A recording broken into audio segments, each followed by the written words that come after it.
Hi there folks, Gareth here from tracyandmatt.co.uk and from unboxings.com and Mobile Tech Addicts Show. I'm having a look at the Huawei Honor and I'm having a look at the Huawei Honor 6 here, which has just arrived in.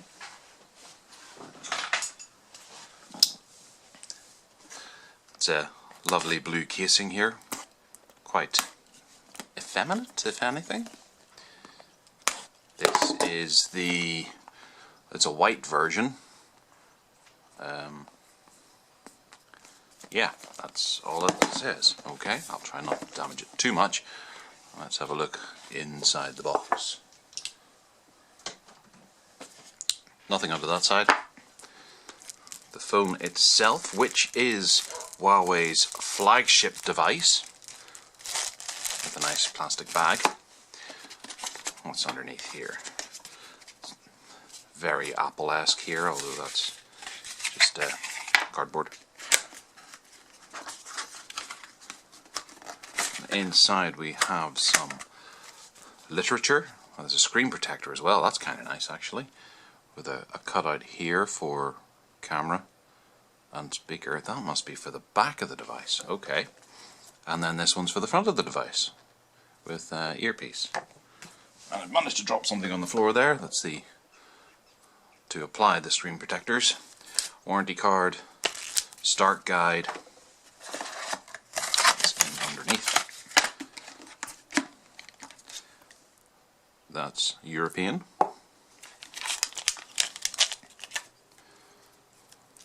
Very Apple-esque micro USB to USB cable. And some headphones, in-ear headphones, not noise cancelling or anything, but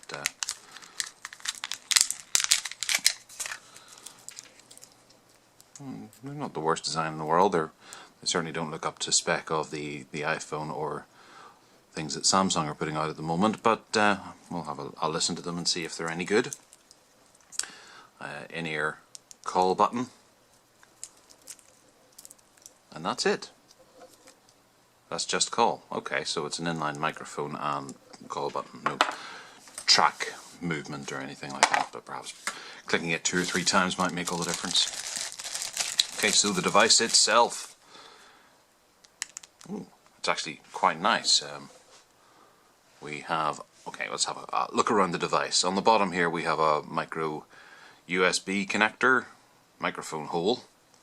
Up the side, it's a sticker for the serial number, the IMEI number. 3.5mm headphone jack. Come on. IR blaster, and another hole for a microphone as well. Volume rocker. Oh, there's a, I don't know if you can see that, but there's a tiny bit of grip on that. There's a bit of texture on the button. That's kind of nice actually. That must be the power button there. And then a hatch on the side for SIM card and SD card. Okay, wee bit Sony-esque I suppose. And that's around the device. On the back we have a glass back here, camera. I suppose I could bring up the specs as well and give you an idea of what the specs are actually on it. The camera is a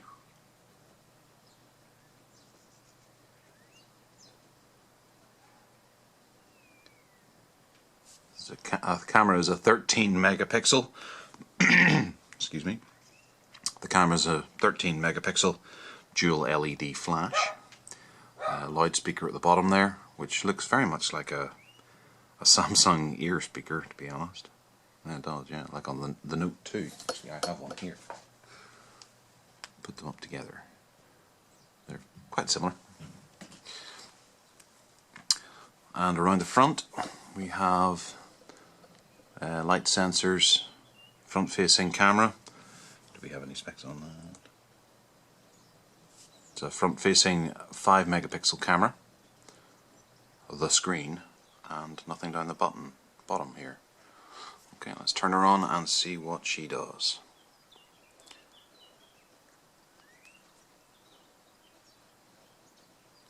Honor, powered by Android. So inside this we have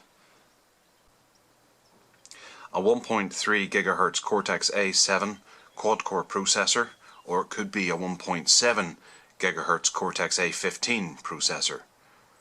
Oh, maybe it's not. Maybe it's octa-core actually. It doesn't say. Okay, so it could have both of those. That's more than likely. They're quite low in the gigahertz front there, so that's probably what's inside it. There's 3 GB of RAM. It's got a 5-inch IPS LCD capacitive touchscreen display running at 1800 by 1920,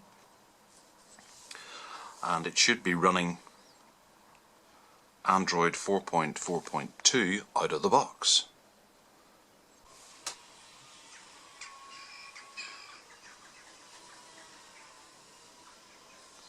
Okay, we're just going to go with no at the moment, and not now. We're just going to have a look at the phone itself.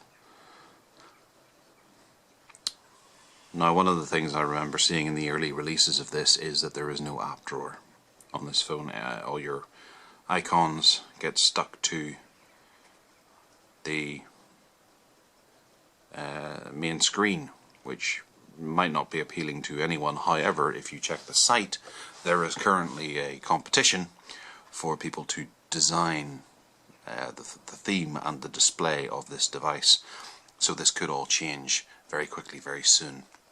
And Huawei are looking to roll that whole display and theme out to most of their new devices at the moment, which is kind of a nice way to do things.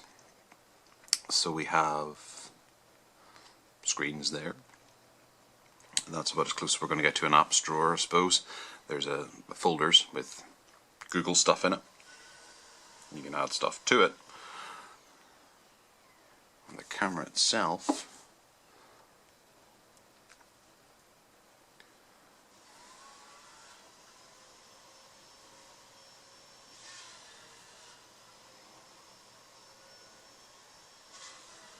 looks to be quite decent. Oop. Even if this white blob here does look something like a certain Apple product out there. This bezel along the bottom does seem a little bit long, a little bit too large, without anything being there. Even if they had if it had capacitive buttons on it, much like say the Note 4, might have been it feels like a bit of a waste of space, especially whenever you have on-screen buttons here like that. But you can't have everything, I suppose. We have a themes thing here, because obviously HTC with their M9 have gone for the whole theme generator.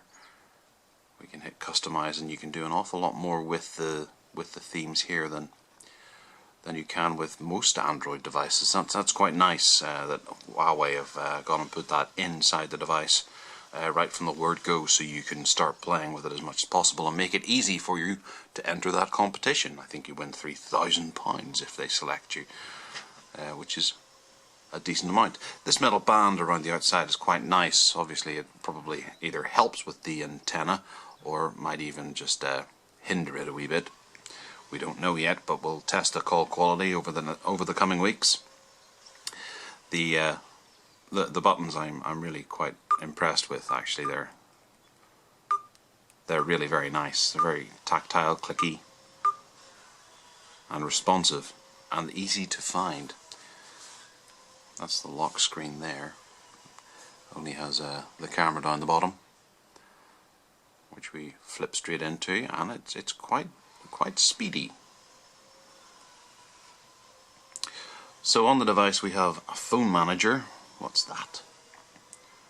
Scan, phone accelerator, harassment filter, power saving. What's a harassment filter? Oh, okay. Get rid of spam. Phone accelerator. Shows the amount of memory used. Obviously that's a task manager. Google Plus being the most memory intensive application at the moment, even though I haven't opened it yet. Notification manager, do not disturb, about an app lock. That's honestly quite a nice application to have, and it's very nicely presented. Yeah, I quite like that. We also have the browser, which isn't Chrome by default. It must be the Huawei browser. Again, looks takes a few maybe design aspects from other companies, not to mention any. Music player, simple. They're going for this sort of grid affair, a big button friendly grid, which is quite nice. Simple options with easy to hit buttons.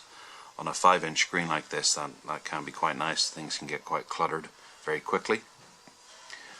The video player, there's no videos on there at the moment, obviously. Clock, for your basic clock functions. Calendar.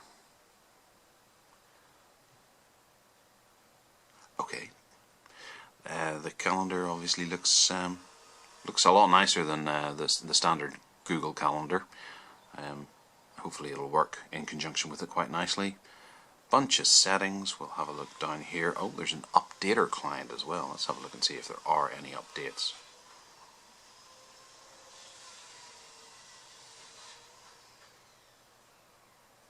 No updates at present. So let's have a look at About the Phone and see what it's running. Oh, it even gives you a spec breakdown. Phone storage, obviously the 16GB version, resolution, Android version 4.4.2. I imagine Lollipop is on the way. This is their flagship phone, so I wouldn't imagine they're going to leave it on 4.4.2. File manager with a disclaimer on it. We're using 1% of our storage, and it breaks it down into various different types of file. An email client, high care. This app requires a data connection. Okay, so that's the disclaimer. Okay, we'll go with there and hit OK. And we can talk to Huawei about our little problems. Yeah, okay, not bad. Voice search, Google search, tools, top apps and games. Well, what do we have under tools then? A mirror, a magnifier, a torch, obviously for the dual LED, calculator, notepad, FM radio, recorder, backup, updater, oh that's where we were before, downloads, and a voice dialer. And you can add more in there as you feel necessary. It's very bold of Huawei to do away with the app drawer. Maybe people aren't using app drawers now that they have folders, and maybe that must be what Huawei is going for here. They don't see any need in having the app drawer with a sophisticated set of folders ready to go. Office documents, viewing software, Twitter, highlights. What's highlights? It must be some form of your portal to free games and apps. Discover free games and apps, handpicked by our experts. What games do you recommend? Kim Kardashian Hollywood, that sounds phenomenal. There's 5 of them for you to play. Farmville 2. Get away from that as quickly as possible. A bunch of applications. Myco, Momondo, Invoice to Go, Lazy Swipe, and Lock Booster. I haven't heard of any of them, but they have high ratings on here. Apus Launcher and Momondo. Okay, so we have some games installed right from the word go. We've got Spider-Man, Asphalt 8, Real Football 2015, Dragon Mania, and Bubble Bash Mania. Wow. And then 100% games, which we've seen on a few other devices recently. Wish I hadn't opened that now. And that's about it. Other than in here, you've got all the Google stuff. There we go, that's Gameloft's 100% games.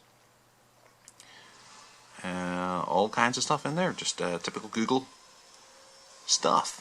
The gallery itself. Did I just do that? There we go.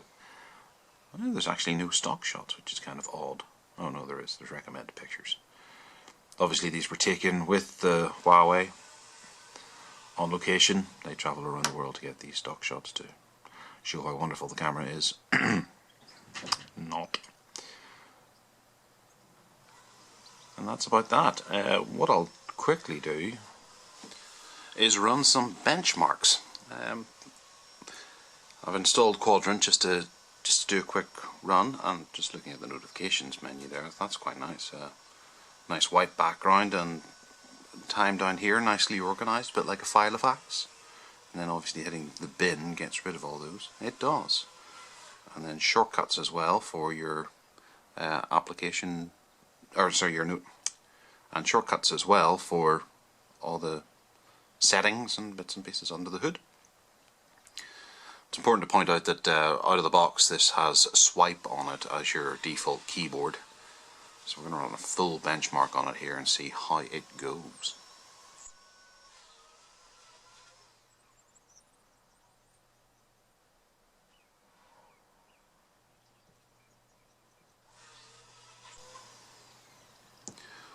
Okay, so we're scoring in at almost 1200, no 12,000, 11,278. Okay, so not almost 12,000.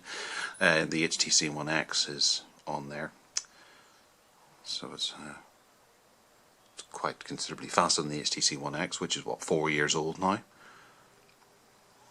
do wish they'd update some of these lists. The Samsung Galaxy S, or the Samsung Nexus S, that's handy, and then the Galaxy Nexus on there. Okay, maybe that's not the best benchmarking tool to be using, but I can actually feel there's quite a bit of heat coming off the back of the phone there after running that benchmarking tool. Just in here, obviously, that's where the processor is.